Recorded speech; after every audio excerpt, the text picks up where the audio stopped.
All right, I see. Well, let's get a divorce then. I then put the divorce papers on the table. What? What's this? It's the divorce papers, of course. Oh, have you prepared them already? If you did, do you want to use yours then? No, that's not what I meant. Why are the divorce papers coming from you? Stop being so arrogant, Ivy. Arrogant? You have been looking down on me this whole time. So that's why you think that I'm arrogant, right? But you're the one being the most arrogant person here. If you say it like that, then you think that you're better than me, huh? Well, I am. My name is Ivy. I have been married to my husband, Howard, for 10 years now. I knew my husband from my university years, as he was one of my classmates. But even when we were in the same classes during university, it's not like we began to go out because of that. Howard and I were just in the same classes and were in the same club at that time. After graduating university and second year into working at the company where I work now, Howard and I met again at a drinking party for our university alumni reunion. And from there, we hit it off and ended up getting married. My husband is a very bright and cheerful person. On my second year of working at the company, I was just stuck at work, and when I got to talk to Howard about it, I felt really relaxed, which is why we probably hit it off and I ended up marrying him. But now to think about it, it seems that I made the wrong choice. The first 8 years of our married life was very peaceful and satisfying. It was when my husband changed jobs that our marriage began to fall apart. Howard was so full of hopes and dreams for the future that he happily changed jobs, saying, "I was headhunted." But instead, his salary was lower and got reduced to half of what it had been before, and for this, he lost his motivation. After that, my husband became depressed and very narrow-minded about some things, and also got very self-deprecating. Still, it was a fact that my husband's brightness and cheerfulness had saved my life previously, and I was determined that it was now my turn to support him. However, this didn't work really well, and as a result, Howard couldn't get the point about my feelings of wanting to help him at all. My husband was always tired and exhausted when he came home late at night. "Welcome home. I cooked your favorite pasta for dinner today." It's okay. I don't need it. Huh? So, you already ate? No way. I'm not getting any high income here. Then, aren't you hungry a little bit? You need to eat something to cheer up. That's really annoying, you know. You think that I'm useless, don't you? What? I've never thought of you that way. Well, I'm not really sure about that. Saying that, my husband would not try to even look at me and would go back into his room. Even so, I won't give up easily, and I'll cook his favorite meals. But he would only take a few bites of it and then quickly goes back into his room. On weekends and on day offs, I would suggest that maybe we could go out for dinner, but he would just say, "We don't have that kind of money," and wouldn't go anywhere. I really didn't know what to do anymore. And it was at that time my husband would make an impossible proposal to me. Well, that was probably the main reason as to why our relationship got worse. On that day, my husband came home early, which was very rare. And the expression he had on his face was very calm. Did something good happen? It makes me happy to see him like that too. Ivy, I got a suggestion. Okay, what is it? Can you quit your work? Excuse me? Quit work? There was no way I could do that now. My husband's monthly net income is less than $1,800. Our monthly rent is $600, and the utilities fees are about $200 per month. My husband's cigarette costs more than about $200 a month. Even if I calculate roughly like that, $1,000 are already gone. Even if we do our best to control the expenses for the food, $400 would probably be our limit. If we pay for both of our phone bills, $100 will be gone. And what can we do with the remaining $300? $300 is better than nothing, but for the two of us, it would not be enough at all. You know, it's really difficult for me, knowing that you're earning more income than me. What, your current net income is about $2,000 per month, right? What the hell is he talking about? I've been working at the company for over 10 years now. I really wonder what is going on in Howard's head sometimes. My net income per month is $3,500. But I guess that I should never say that to Howard. I can't take it anymore. So if you quit work, then I'll feel much better, you know? I was so angry at what he was saying. It seems like Howard was really looking down on me from the very beginning. He was probably thinking that he was providing for his wife, who made way less money than he actually did. No, I won't quit my work. Huh? Why not? It's because I love my job and my company. So, you don't love me then? That's not what I'm even saying. I am very proud of my job, so I have never thought about quitting my job at all. Then, my husband laughed as he let out a huge sigh. You're proud of a job that only pays you $2,000? That's really funny. Well, if that's funny, you, on the other hand, has a job which would only pay less than $1,800. If I could say that to him, then it would have definitely made me feel better. But if I said that, then I would be in the same level as him. I tried my best to remain calm and proceeded with the conversation. After that, my husband continued to pressure me to quit my job, but I never agreed to his idea. Then, my husband made some idiotic excuses and stopped providing any money into the family budget. What was the whole purpose of me being with this man? I really couldn't understand anymore. Then, just as I was beginning to think about getting a divorce, my husband began to talk about my father. My parents divorced after I graduated university and began working at the company. The reason for their divorce was because they just didn't get along well. There was no issues like cheating on each other or being violent. So what my parents had was an amicable divorce. When I was told of their decision to divorce each other, I was really surprised. Because to me, they seemed to be very close to each other as a couple. But still, I accepted my parents' divorce, thanking them for waiting until I had graduated and began working at a company. Now that they had finished raising the kids, I decided that if they were going to lead their new separate lives, I would support them in any ways. So, when my husband and I married, I lived with my mother, so I never really discussed about my father in details. My father, of course, attended our wedding, but we only saw each other only a few times a year. Come to think of it, your father is about to retire, right? Huh? Why? Oh, it's nothing, but he's been delivering newspapers all his life, right? It was a lot of work for him, wasn't it? It seems like Howard is misunderstanding something here. This conversation took place when we had just began going out. Oh, by the way, what does your father do for a living, Ivy? Oh, my father's a newspaper... Is he the guy that delivers newspapers? What? That must be a tough job. I guess you're really grateful of your father, huh? I'm guessing his income is not that high, right? But even so, he did all his best to raise you up, Ivy. Well, he's not 100% wrong, but if Howard thought it that way, then I thought it was okay for him to think that way about my father. Since then, my father wasn't mentioned that much, so I didn't really try to correct Howard about my father's job. But why did my husband bring up my father right now at this time?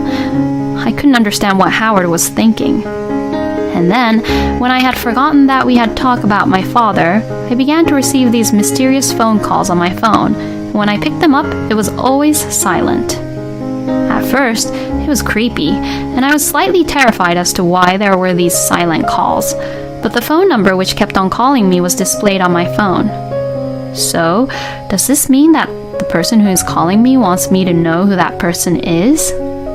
As I began to think that way, I gradually became less and less concerned about these silent calls. And one day, When I got the call, I switched the phone on speaker and left it alone. Well, it's not like I was the one calling, so I wouldn't be charged for these calls. And that's when I heard someone cough over the phone. That person definitely sounded like a woman. I see, so it was a woman who's been calling me. Then I heard, "I'm home," over the phone, and then the call was disconnected right after that. That voice is my husband's voice, right? I see, so there's a woman whom my husband is really close to that he can even say, "I'm home," and visit her at her home like it was his. He doesn't even try to provide for the family, and all he does is tries to pressure me to quit my job. I really don't need a husband like him anymore. I immediately requested the investigating agency and asked them to investigate about my husband. It was difficult to find a good agency, and it took some time to sign a contract with them, but 2 months after finding out about Howard saying I'm home to another woman, I was able to get enough evidence of his affair. And I was waiting for the right time to divorce Howard. Unfortunately, my husband brought up the subject about divorce before me. It was a very upsetting story for my part, but my husband has suggested for a divorce. Hey, how much did your father get when he retired? He already retired, right? Huh? So, I'm asking you, how much did your father get when he retired? I don't think he'll get any retirement money. What? Then what was the point of me being with you all this time? I don't really understand what you're saying. I mean, I knew that he wouldn't get much retirement money since he only worked as a newspaper delivery man, but still, it's better than not getting it. Well, yes, indeed. It's better to get it than not to get it. And yet, your father won't even get the retirement money. Yeah, he won't. What the hell? I have been putting up with this for 10 years. I just wasted all my time, huh? If we can't rely on your father with money, then I don't want you anymore. I'm divorcing you. Did you marry me for money? No, not everything is like that. I already knew that a newspaper delivery man like your father won't get much benefits. It's that attitude of yours since you had the last 2 years or so. That's why I feel like I'm not really attracted to you anymore. You've been looking down on me ever since I transferred to my crappy job, haven't you? And that's why I was being depressed too. So, I'm getting alimony from you as well as getting a divorce from you. All right, I see. Well, let's get a divorce then. I then put the divorce papers on the table. What? What's this? It's the divorce papers, of course. Oh, have you prepared them already? If you did, do you want to use yours then? No, that's not what I meant. Why are the divorce papers coming from you? Stop being so arrogant, Ivy. Arrogant? You have been looking down on me this whole time, which is why you think that I'm arrogant, right? But you're the one being the most arrogant person here. If you say it like that, then you think that you're better than me, huh? Well, I am. I don't look down on people like you do. And I would never ever cheat with another person behind my partner's back. Huh? I'm going to charge alimony to you and to your mistress, so please do keep that in mind. What the hell? You knew about that? Yeah, because I kept getting silent phone calls from your mistress. Don't you dare think that you can get away with this. I will track you down to the ends of the earth and make you pay for everything you've done. Saying that, I kicked my husband out of the house and locked the door. A month later, the divorce was finalized. I was able to get my ex-husband and his mistress to pay me alimonies. My ex-husband seemed to have saved up quite a bit of money, and he transferred me all the amount at once. I thought this would finally settle things down, but my ex-husband, without any lessons learned, tried to start a second round. Well, it's pretty obvious that I won again this time. That happened 2 months after the divorce was finalized. When I came home, my ex-husband was standing in front of the door. I took my ex-husband, who insisted for a chat, to a nearby cafe, and he suddenly burst into tears. Why didn't you tell me about it? About what? About your father. Huh? My ex-husband showed me an article from a magazine. In it was an interview of my father with a photo of his face on the article. Your father is the editor-in-chief, right? Oh, about that. Yeah, that's right. That means you lied to me intentionally, right? If I sue you for it, I'll be compensated, right? Then why don't you hire a lawyer and file a claim for it? But, well, if you have the money, that is. Besides, I wasn't lying to you intentionally, you know. Sometimes my father does carry newspapers and magazines to his clients, so it doesn't change the fact that he delivers newspapers.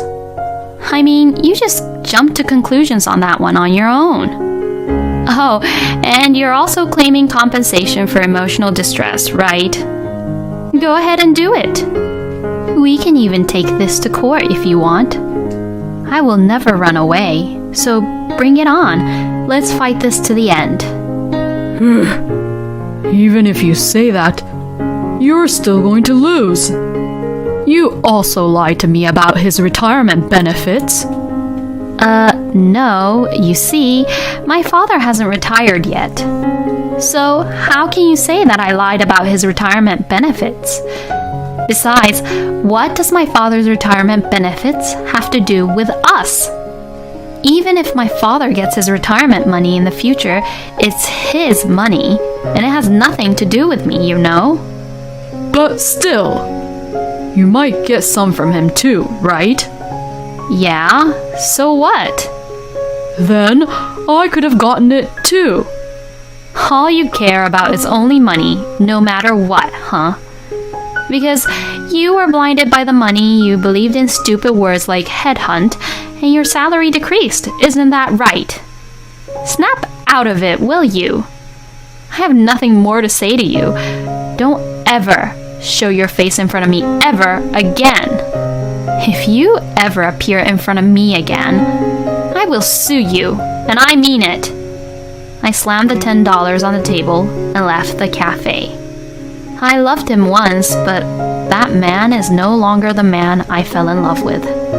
No, he probably was like that to begin with, but I guess I just couldn't see it. I couldn't make any good judgments about him that well. First of all, I need to learn how to judge a person's character and who they really are. My ex-husband never visited me after that, but a year later, I saw him unexpectedly.